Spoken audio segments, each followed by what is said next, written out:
Hi, this is Somdatt. ये video मेरा 8th part है on the series of mid life crisis. इस video में मैं डिस्कस करूंगा reevaluating the mid life crisis with different perspectives.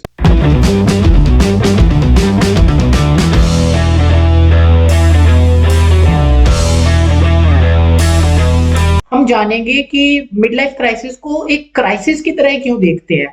इसे हम एक अदर वे में भी समझ सकते हैं, मीन्स कि हम इसे एक प्रोडक्टिव वे में भी समझ सकते हैं, सो दैट कि ये एक ऐसा टाइम आ सकता है हमारी लाइफ में जिसमें हम अपने आप को नए तरीके से जिए और इंटॉक्सिफिकेशन में ना फंसे। इंटॉक्सिकेशन मीन्स कि दारू, ड्रग्स जो होता है ना, बिल्कुल झल्ले बन के रहना और कुछ भी प्रोडक्टिव ना करना, मीन्स कि एक निहिलिज्म की तरफ ना जाए। हम एक अपनी लाइफ को रीइवैल्यूएट करें और अच्छे वे से जिए, मीन्स कि कुछ प्रोडक्टिव वे से जिए। ये सच है कि जो मिड लाइफ क्राइसिस होता है वो एक आदमी की लाइफ में उसके सेटिस्फेक्शन लेवल का डिप होता है, मीन्स कि उसका सेटिस्फेक्शन लेवल अब गिर जाता है, अब उसे चीजें सेटिस्फाइड नहीं कर पाती हैं, वो एक स्टैग्नेंट फेज में आ जाता है और उसके सेल्फ कॉन्फिडेंस में भी एक डिप आ जाता है। उसका सेल्फ कॉन्फिडेंस भी लाइफ को लेके, उसके फ्यूचर को लेके गिरने लगता है। लेकिन आजकल जो एक कल्चर बन गया ना, वो कल्चर बहुत ही भयंकर या बहुत ही डरावना सा बन चुका है मिड लाइफ क्राइसिस को लेकर। क्या होता है कि 35-40 की एज के जो भी लोग होते हैं ना, जिन्हें हम अंकल बोलते हैं, अगर वो थोड़ी सी कुछ उल्टी सीधी हरकतें करने लगते हैं, लाइफ को लेके हम मेच्योर हो जाते हैं, फिर रिस्पॉन्सिबल बन जाते हैं और फालतू फालतू चीजों में एंगेज रहना स्टार्ट कर देते हैं और सेल्फ डिस्ट्रक्टिव बिहेवियर्स अपना लेते हैं ना, जैसे अपना हिंदी में बोलते हैं ना कि अंकल सठिया गया है, कुछ इस टाइप का।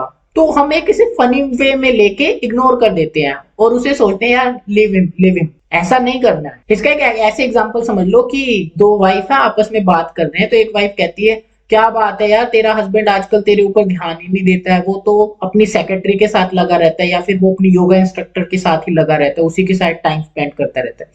तो उसकी आंसर में दूसरी वाइफ बोलती है, कहती है I know he is going through mid life crisis, that is why I don't disturb him. बस बात खत्म। नहीं, बात खत्म नहीं करनी है। हमें इस मिड लाइफ क्राइसिस को, ये जो टर्म है ना क्राइसिस, इसकी रीब्रांडिंग करनी है, इसको रीवैल्यूएट करके समझना है हम इसे कैसे पॉजिटिव वे में लेके आए अपनी लाइफ में। तो यहाँ पे एक तरीके, एक स्ट्रॉन्ग काइंड ऑफ डिस्कनेक्ट है between what is mid life crisis and what society and most of the people think is mid life crisis. जिस तरीके से क्या होता है ना कि बहुत सारे ब्रांड्स होते हैं, अगर वो ब्रांड्स अपनी कुछ मार्केटिंग स्ट्रेटजीज होती हैं और उन मार्केटिंग स्ट्रेटजीज की ब्रांडिंग चेंज कर देते हैं ना, और उससे बहुत ही ज्यादा प्रभाव पड़ता है उनके ब्रांड के ऊपर, क्योंकि वो उन्होंने अपने ब्रांड को ही थोड़ा सा मॉडिफाइड कर दिया है, सिर्फ थोड़ा सा। इसी तरीके से हमें भी अपने इस मिड लाइफ क्राइसिस है ना, इसको रीब्रांड करना है। इसको एक क्राइसिस ना होके ना, इसे एक क्रिएटिव जीनियस वाली फेज समझना है। ये बहुत ही इजी है, ऐसा नहीं है कि बहुत डिफिकल्ट है। जस्ट आपको देखना है कि how you are perceiving it, बस आपको इतना समझना है। क्या होता है ना, एक प्रॉब्लम्स की साइकोलॉजी समझाता हूँ कि लाइफ में जो प्रॉब्लम्स होती है ना, वो उतनी बड़ी नहीं होती है। बहुत सारे लोग उन प्रॉब्लम से बहुत इजीली टैकल कर जाते हैं, ओवरकम जाते हैं। डिफरेंस क्या होता है, हमारे एटीट्यूड को लेके। डिफरेंस क्या होता है, how we are taking this problem, यही डिफरेंस होता है। इसी चीज से हम उस प्रॉब्लम से इजाद पा लेते हैं। तो इसको समझना ऐसे कि पहली बात तो ये है कि कुछ मे बी आपके उस एज में कुछ छोटे छोटे इवेंट्स हुए होंगे जिसकी वजह से आपको डिप्रेशन या एंजाइटी आती है, बट एकदम से उसे लेबल नहीं देना है मिड लाइफ क्राइसिस का। उसे समझो, अपने अंदर जाओ, बिल्कुल अपने डीपली साइकी में जाओ, अपने अनकॉन्शियस में जाओ और समझो कि यार क्या ये सच में मिड लाइफ क्राइसिस को लेके ही हो रहा है या फिर just it's a just simple problem.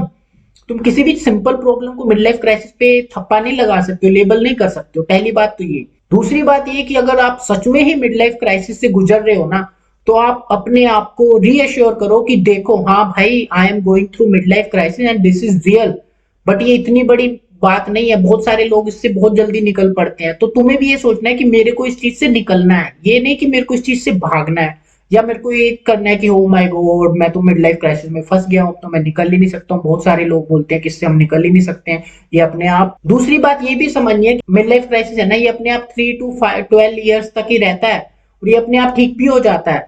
तो ये भी सोचो कि अच्छा चलो even I am going through mid life crisis but ये अपने आप रिजोल्व भी हो जाएगा, ये भी सोचना है। ये नहीं कि मैं इस गड्ढे में गिर गया हूं तो निकल ही नहीं सकता, this is not a bottomless पिट।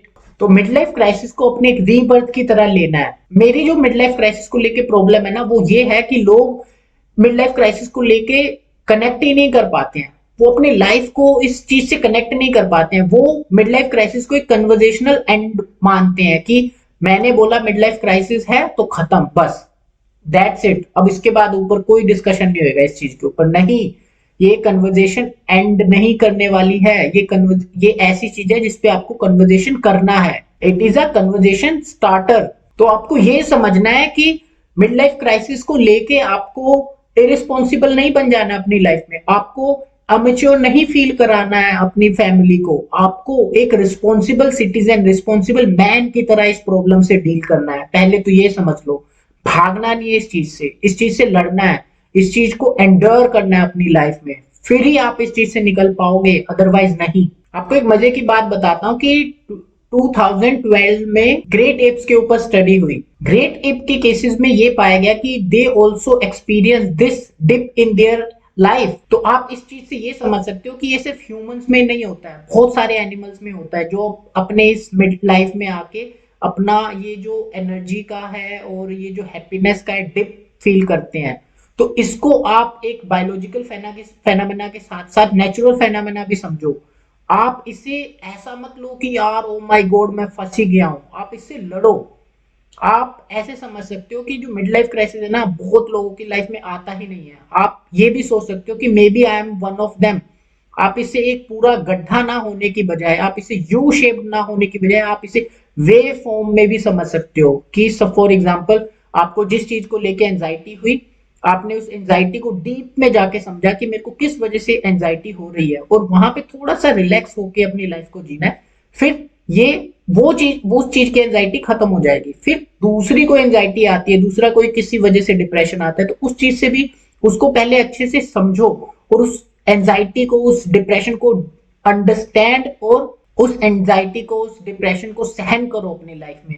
जब आप सहन करोगे तो खुद ब खुद आपका सबकॉन्शियस माइंड उसका सोल्यूशन देगा, फिर उस सोल्यूशन को पकड़ो। वो सोल्यूशन तो नहीं देता है, एक तरीके से हिंट देता है कि आप उससे कैसे निकल सकते हो, तो आप उस हिंट को पकड़ो और निकलो इस चीज से। फिर एक डिप ऊपर जाओगे, फिर आप नीचे आओगे, फिर नीचे से फिर आप कुछ सोल्यूशन ढूंढो, ऊपर जाओ। तो इस तरीके से आप इस मिड लाइफ क्राइसिस को वे फॉर्म में बना के अपनी लाइफ में आप इससे निकल सकते हो। एक और इसका अलग पर्सपेक्टिव हो सकता है कि आप ये सोचो कि every human being is different, और आप मे बी आपके केस में इसको लड़ने का कुछ अलग तरीका हो सकता है। इस चीज का सॉल्यूशन भी आपका सबकॉन्शियस माइंड ही देगा। तो आपको ये समझना है कि मे बी आपका जो फ्रेंड है वो किसी अलग टाइप के एंजाइटी और डिप्रेशन से गुजर रहा है in his mid life crisis, और आपका अलग है। मे बी आपका मिड लाइफ क्राइसिस जल्दी जा सकता है, ये मत सोचो कि 12 साल में ही जाएगा, मे बी 1 साल में चला जाए, 2 साल में चला जाए, 3 साल में चला जाए। तो आपको अपने आप को हमेशा कॉन्फिडेंट बना के रखना है इस टाइम में, ये नहीं कि आप अपना कॉन्फिडेंस लूज कर दो और डूब जाओ इंटॉक्सिकेशन की दुनिया में। तो इस मिड लाइफ क्राइसिस से भागना नहीं है, इससे लड़ना है, इसको एम्ब्रेस करना है, इससे डर के कोने में छुप के नहीं बैठना है। और आपको इस मिड लाइफ क्राइसिस को रीब्रांडिंग देनी है अपनी लाइफ में। इसका मैं एग्जांपल बता सकता हूँ, क्योंकि इसका एक ही सोल्यूशन है यार। लोगों ने ना बहुत सारी टर्म्स जो हैं उनको गलत नाम दे रखा है। कुछ चीजें फेनोमेना है नेचुरल में, मैं बोलता हूँ I am a firm believer कि मिड लाइफ क्राइसिस एग्जिस्ट करता है, लेकिन लोगों ने उस जैसे अब इसके साथ क्राइसिस वर्ड दे दिया है तो it's kind of oh my God, it's a evil thing, it's a dangerous thing, ऐसा नहीं समझना है। आपको खुद ये हुआ और आपको इसको रीब्रांड कर देना है, क्योंकि सोसाइटी है ना ये बहुत गलतियां भी तो करती है ना, जरूरी नहीं है सही चीजें बता रही है। तो इन गलतियों की वजह से आपको डरना नहीं है। जिस तरीके से बोलते हैं ना कि किलर वेल होती है, वो एक्चुअल में किलर वेल नहीं होती है, वो डॉल्फिन्स होती है। जिस तरीके से फनी बोन नाम दिया है, वो फनी बोन नहीं होते हैं, वो एक नर्व होती है हमारी बॉडी के अंदर। इसी तरीके से मिड लाइफ क्राइसिस ना होए, मे बी आपके अंदर के क्रिएटिव जीनियस को निकालने का एक पड़ाव है आपकी लाइफ में, आप इस तरीके भी से तो डील कर सकते हो। तो ऐसा ही सोचो, अपने फेट को प्यार करो, लव योर फेट, और निकलो इस चीज से, एम्ब्रेस इट।